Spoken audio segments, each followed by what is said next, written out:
Hey guys, it's Peyton, and today I'm going to be telling you what I read in the month of April. I only read 4 books this month, which isn't bad, or anything. It's just not as much as my later wrap-ups this year so far. I am in the last 2 months of high school, so things are kind of trying to get everything quickly done as fast as possible so I can be ready to graduate. So I feel like that's kind of what it is. I'm just gonna go ahead and get in and talk about these books. The first book that I read this month was something very, very highly anticipated for me, and that was Defy Me by Tahara Mafi.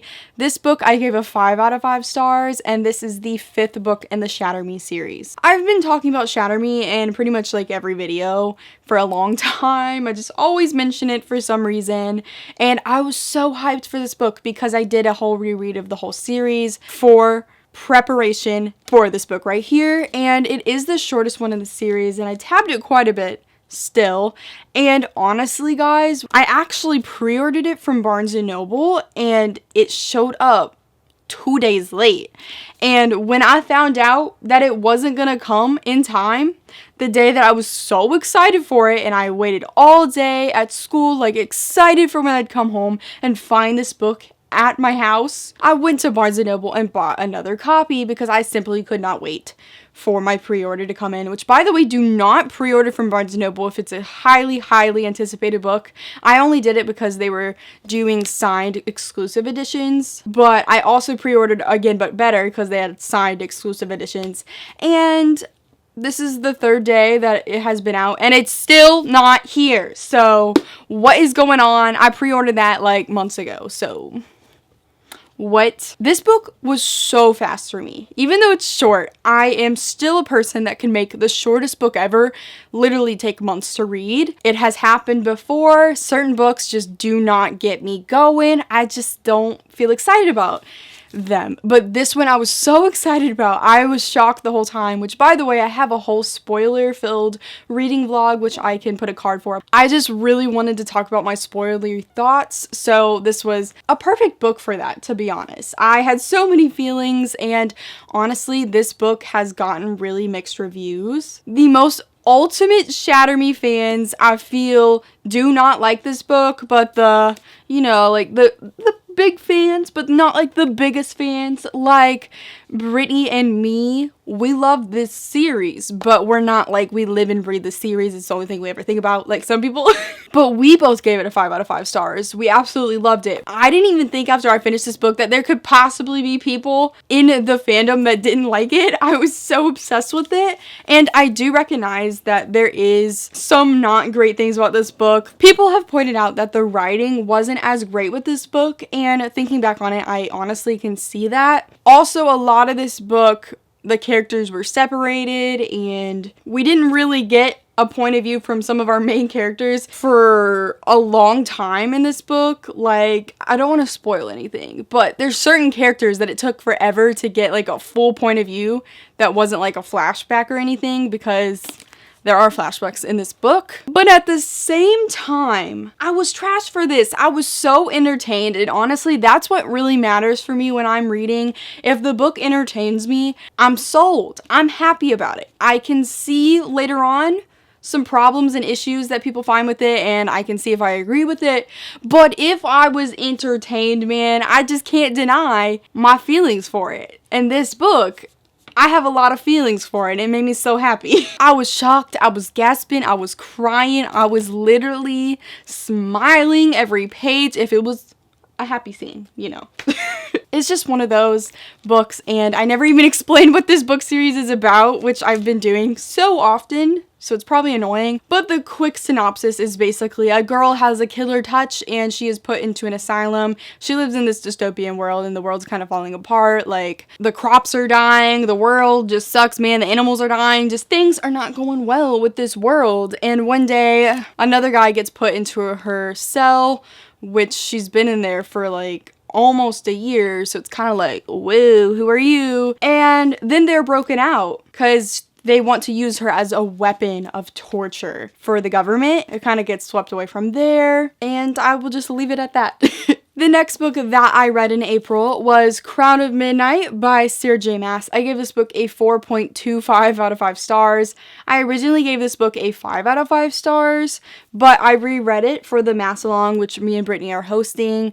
We read a Sarah J. Maas book every single month. And this book was actually for March, but we did have our live show in April, so I kind of just procrastinated it and read it right before the live show in April, which I will put a card for that. It was actually on Brittany and Books' channel. She's awesome. Go subscribe to her.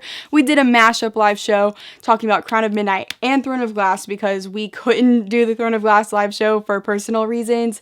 It just couldn't happen. Go watch that if you want to know further thoughts about this series. I'm just gonna say, rereading these books, it's not as good as I first read them when I started in middle school.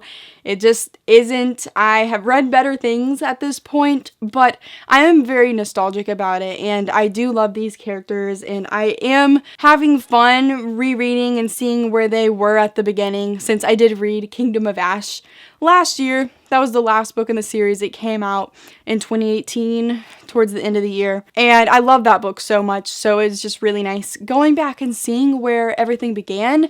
But honestly, some people say that the first couple books are superior and they don't like where the direction went from Heir, Fire and on. But honestly, I don't agree. I feel like the direction was really entertaining, at least for me. And I like where it went in the future. The future books are better for me. Heir, Fire, though, has always been my least favorite one. This series is all about an assassin named Selena Sardathian. She is in this world called Aurelia. It's a continent, and she is the most notorious assassin in all of these lands. She actually starts out in a death camp at the beginning of the first book. This is the second book in the series, by the way, because she was put there by the king of this country called Adarlan, which is kind of like the big kingdom that's kind of taken over the whole continent at this point. And she doesn't have a great history with this guy. And then one day his son, the crown prince, and the captain of the guard break her out and offer her freedom if she competes in the challenges to become the king's champion, which is basically his personal assassin. But she has to go between other assassins and thieves and compete to be the best one that the king will use. Honestly, the series starts that way and ends in like book 7, if you count Assassin's Blade. Way off. Way in a different place. But I think that's what makes it great. You really stay with these characters for a long time, and you see them in such different places. So I just love that. I love sticking with characters for a long time. Some people don't really like that. That's why they don't read series, or long series at least. But I love knowing the characters and seeing them go through all their hardships and all their happy moments. That's why I'm rereading them. The next book that I read was The Red Scrolls of Magic by Cassandra Clare and Wesley Chu. This is the first book in the Eldest Curses trilogy. She came out with this in April, and I was so excited to read it. I pre-ordered it from Amazon, and it actually came on time, so thank you, Amazon. I gave this book a 3.5 out of 5 stars. I enjoyed the whole romance in this. That's why there's a lot of pink tabs. But the whole plot wasn't very entertaining for me, and I'll explain why. This book is actually supposed to take place during the time of City of Fallen Angels, which is the 4th book in the Mortal Instruments series, which means since we have read way past that, at least I've read way past the 4th book in the Mortal Instruments series, I know where these characters end up many years from now that this book is set, and the plot just didn't feel very gripping for me. I didn't really care. I knew that they were gonna be fine in the end, like, because we know who survives, you know? So the plot wasn't really going for me, but I highly enjoyed it because I don't think I mentioned this, but this book is all about Alec and Magnus and their romance. It's their vacation to Europe, and they just travel around Europe while doing their Shadowhunter things. And Shadowhunters are half angel, half human who fight demons, and that's basically what the whole Shadowhunter Chronicles is all about. It's much more in depth since there's several series for it, but I feel like most of you guys know a little bit about these books. I love these two characters separately and together. I love seeing the beginnings of their relationship because they aren't the main characters of the Mortal Instruments series. They're more of the side main characters, so we don't fully go in depth with everything about their beginnings of their relationship. Even though they're one of the strongest relationships in the whole Shadowhunter world, I love them so much. That's why this book was still enjoyable for me. It's just the plot and the end kind of brought it down for me. And this whole story is about Magnus. He basically has a gap in his memory, and apparently he created a cult, and this cult is killing people. So he kind of has to figure that whole situation out, figure out if he really did start this cult because they worship him, kind of figure out how to take that down, because that's not what he's about. He doesn't want that following him, and he could get in trouble with the Clave, which is the Shadowhunter government. So that's what this is about. I don't know if that made sense. Let's move on. The final book that I read in April was Geek Irrelevant by Ashley Poston. This book was adorable. I gave it a 5 out of 5 stars. I read it because Brittany, my friend Brittany from Brittany and Books, go subscribe, hyped it up till the end of time. So I had to read it. I've had this on my shelf for a long time, and I was kind of in the mood for a cute romance contemporary, and this is actually a Cinderella retelling. You can probably tell by the Geekerella, but it has a fandom twist. Basically, the main character is named Elle, and she has this evil stepmother. Whoa, are we shocked? And these 2 stepsisters. Whoa, are we shocked? Oh my god. And she is obsessed with this TV show called Starfield, which is actually going to have a new movie coming out. This is the first movie, and this is an older show. It's a sci-fi show, and she absolutely loves it. She was a big fan of it with her dad, who introduced her to it, who also created like a Comic-Con thing. Her dad's pretty cool, guys. And basically, the guy that gets cast for the lead character that she loves so much is this guy named Darian Freeman, and she does not like him for this role. He's basically on a soap opera, and he's all that like mushy gushy guy that people just think is hot. That's why they follow him, sort of thing.